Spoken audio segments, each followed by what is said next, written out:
নিরামিষ কচুর শাক তো আপনারা সকলেই ট্রাই করেছেন, কিন্তু কী পদ্ধতিতে করলে কচু শাকের টেস্ট সব থেকে ভালো আসে, এছাড়াও রান্নার পরেও গলা ধরার মতন সমস্যা একদমই থাকে না, সেই সব কিছু নিয়েই আমাদের আজকের এই ভিডিওটি। তো তাহলে রেসিপিটি শুরু করা যাক। আর আমি প্রিয়াঙ্কা আপনাদের সকলকে আমার চ্যানেল ডিলিশিয়াস রেসিপি বাংলাতে স্বাগত জানাই। তো নিরামিষ কচুর শাক বানানোর জন্য আমি একটু কালো দেখে কচুটা নিয়ে নিয়েছি, কারণ সবুজ কচুর শাকের তুলনায় এই রকম কালো কচুর শাকে গলা ধরার সম্ভাবনাটা কিন্তু অনেক বেশি কম থাকে। তো এবার সবার প্রথমে কচুর শাকটা কেটে নেব। কচুর শাক কাটা যে খুব বেশি শক্ত তা কিন্তু একদমই নয়। কচুর শাকটাকে এভাবে একটু করে কেটে নিয়ে উল্টো দিক থেকে এইভাবে আঁশটাকে ছাড়িয়ে নেব।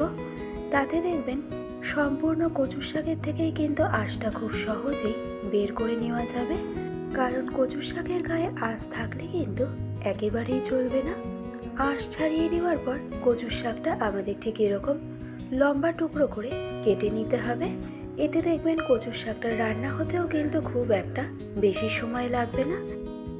আরও একটা টিপস, কচুর শাক কাটার আগে হাতের মধ্যে 1 চা চামচ নুন ও 1 চা চামচ পরিমাণে সর্ষের তেল নিয়ে এই নুন ও সর্ষের তেলটা হাতের মধ্যে খুব ভালো করে মাখিয়ে নেবেন।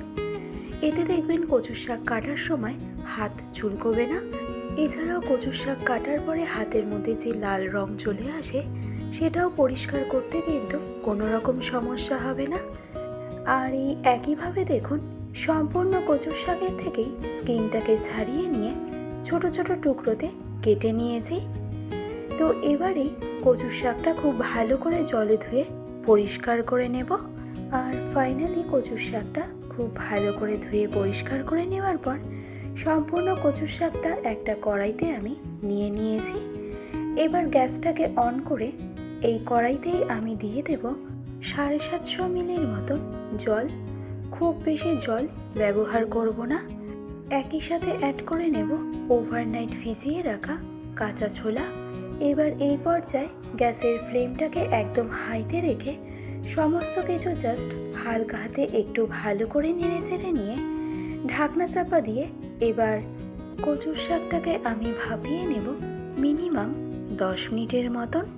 আর এইভাবে ভাপিয়ে নিয়ে যদি কচুর শাকটা রান্না করা হয় তাহলে রান্নার পর গলা ধরার সম্ভাবনা কিন্তু একদমই থাকে না।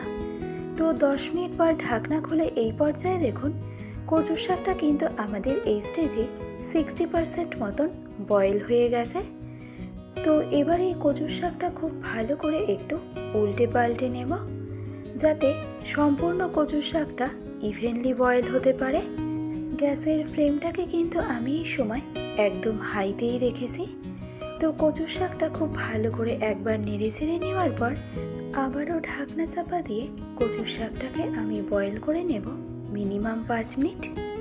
আর এই সম্পূর্ণ 15 মিনিট সময় ধরে ঢাকনা চাপা দিয়ে কচুর শাকটা হাই ফ্লেমে বয়েল করে নেওয়ার পর এই পর্যায়ে দেখুন কচুর শাকটা কিন্তু আমাদের 80% মতন বয়েল হয়ে গেছে। এবার ঠিক এই পর্যায়ে গ্যাসের ফ্লেমটাকে আমি অফ করে দেব। আর তারপর একটা ঝাঁঝরি আতার সাহায্যে কচুর শাকটাকে এভাবে তুলে নিয়ে আমি ডিরেক্টলি ট্রান্সফার করে নেব একটা ঝুড়ির মধ্যে। এতে কচুর শাকের মধ্যে কোনো রকম এক্সট্রা জল থাকার সম্ভাবনা কিন্তু একদমই থাকছে না। তো আশা করছি এতটুকু বুঝতে আপনাদের কোনো রকম সমস্যা হয়নি। এবার কচুর শাকের জন্য একটা পেস্ট বানিয়ে নেব। আর তার জন্য ব্লেন্ডিং জারের মধ্যে নিয়ে নেব 1 ইঞ্চি পরিমাণে স্লাইস করে কেটে রাখা আদা। ঝালের জন্য অ্যাড করে নেব পরিমাণ মতো কাঁচা লঙ্কা।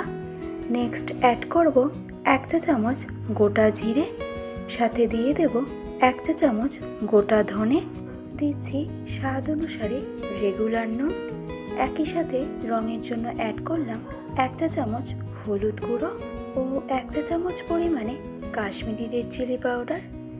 এবার সবশেষে 1/3 কাপ পরিমাণে জল অ্যাড করে এই সবগুলো উপকরণের থেকে একটা স্মুথ ফাইন পেস্ট তৈরি করে নেব। আর তাহলেই কচু শাকের জন্য প্রয়োজনীয় মশলার পেস্ট কিন্তু আমাদের একদম রেডি। এবার একটা কড়াইতে আমি নিয়ে নেব 100 মিলির মতন সর্ষের তেল। গ্যাসের ফ্লেমটাকে একদম মিডিয়াম টু হাইতে রেখে তেলটাকে খুব ভালো করে গরম করে নেব। আর তেল খুব ভালো করে গরম হয়ে গেলে এই পর্যায়ে ফোড়নে অ্যাড করলাম একটা গোটা শুকনো লঙ্কা, সাথে অ্যাড করলাম 2টো মিডিয়াম সাইজের 2 ভাগে টুকরো করে কেটে নেওয়া তেজপাতা ও 1 চা চামচ গোটা সাদা জিরে।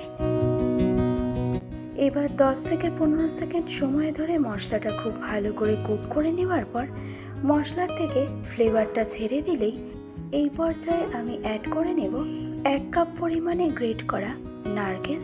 নিরামিষ কচু শাকে যদি গ্রেট করা নারকেলের ব্যবহার করা হয় তাহলে কিন্তু কচু শাকের টেস্ট অনেকটাই ভালো আসে, তাই চেষ্টা করবেন নারকেলটা অবশ্যই দিয়ে দিতে।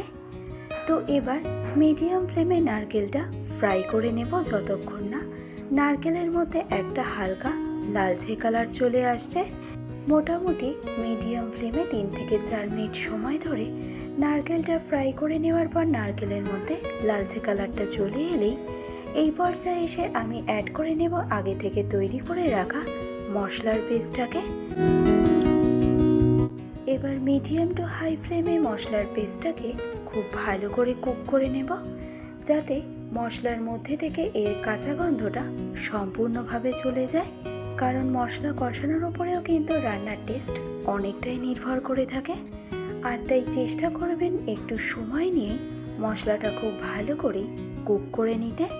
তো মিডিয়াম টু হাই ফ্লেমে প্রায় 4 থেকে 5 মিনিট সময় ধরে মশলাটা খুব ভালো করে কুক করে নেওয়ার পর এই পর্যায়ে দেখুন মশলার থেকে কিন্তু তেলটা সেপারেট হতে আরম্ভ করেছে আর মশলার কালারটাও কিন্তু অনেকটাই চেঞ্জ হয়ে গেছে।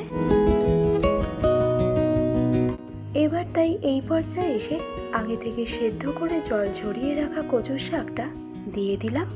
এবার মিডিয়াম টু হাই ফ্লেমে কচুর শাকটা মশলার সাথে খুব ভালো করে মিশিয়ে নেব। আর যখন আপনারা কচুর শাকটাকে মেশাবেন তখন চেষ্টা করবেন কচুর শাকটা মেশানোর সময় মাঝে মাঝে এভাবে একটু চেপে চেপে দেওয়ার।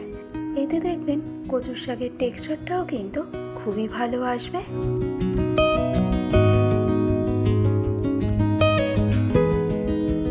তো মিডিয়াম টু হাই ফ্লেমে কচুর শাকটা খুব ভালো করে মিশিয়ে নেওয়া হয়ে গেলে এবার ঢাকনা চাপা দিয়ে কচুর শাকটা আমি কুক করে নেব মিনিমাম 4 থেকে 5 মিনিট।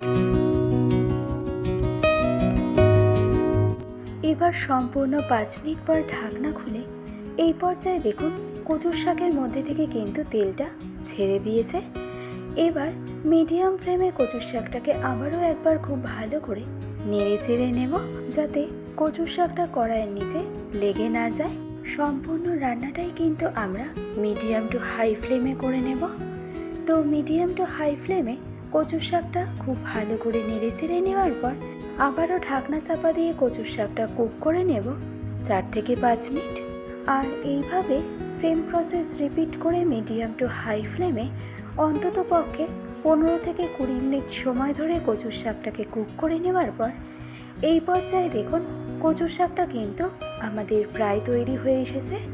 আর কচুর শাক যখন একদম পারফেক্ট কুক করে নেওয়া হয়ে যাবে তখন দেখবেন কচুর শাকটা কিন্তু আস্তে আস্তে কড়াই থেকে ছাড়তে আরম্ভ করবে। তো আপনারা একটু খেয়াল করলেই দেখতে পাবেন যে এই পর্যায়ে কচুর শাকটা কিন্তু কড়াইয়ের গায়ের থেকে ছাড়তে আরম্ভ করেছে। আর এই সম্পূর্ণ কচুর শাকটাকেই কড়াইতে কুক করে নিতে কিন্তু আমার সময় লেগেছে মিনিমাম 15 থেকে 20 মিনিট। তো কচুর শাকটা কড়াইয়ের গায়ের থেকে ছাড়তে আরম্ভ করলে এবার টেস্ট ব্যালেন্সের জন্য আমি অ্যাড করে নেব 2 চা চামচের মতন চিনি। চিনি কিন্তু মাস্ট, কচুর শাকে চিনি অ্যাভয়েড করলে কিন্তু একদমই চলবে না। তো চিনিটা দিয়ে দেওয়ার পর কচুর শাকটাকে আমি কুক করে নেব মিডিয়াম টু হাই ফ্লেমে আরও 2 থেকে 3 মিনিটের মতন। আর এই সম্পূর্ণ 3 থেকে 4 মিনিট সময় ধরে কচুর শাকটাকে কুক করে নেওয়ার পর এই পর্যায়ে দেখুন কচুর শাকটা কিন্তু আমাদের প্রায় তৈরি হয়ে এসেছে। আর কড়াইয়ের গায়ের থেকেও কিন্তু ছেড়ে ছেড়ে চলে আসছে। আর তাই সবশেষে এসে আমি অ্যাড করে নিলাম হাফ চা চামচের মতন শাহি গরম মশলা পাউডার, যেটা এই কচু শাকের টেস্টকে অনেকটাই এনহ্যান্স করে থাকে। তো গরম মশলা পাউডারটা ফাইনালি কচু শাকের সাথে খুব ভালো করে মিশিয়ে নিলেই আমাদের আজকের রেসিপি সম্পূর্ণ নিরামিষ পদ্ধতিতে কচু শাক গরম ভাতের সাথে সার্ভ করার জন্য কিন্তু একদম রেডি। তো আমার আজকের এই সম্পূর্ণ রেসিপিটি আপনাদের কেমন লেগেছে সেটা আমাকে অবশ্যই জানাবেন, আর ভালো লাগলে অবশ্যই রেসিপিটি এইভাবে ট্রাই করে দেখবেন। আশা করছি আপনাদের সকলের ভীষণই ভালো লাগবে। আজকের ভিডিওটি তবে আমি এখানেই শেষ করছি। ভালো থাকবেন, সুস্থ থাকবেন, ধন্যবাদ।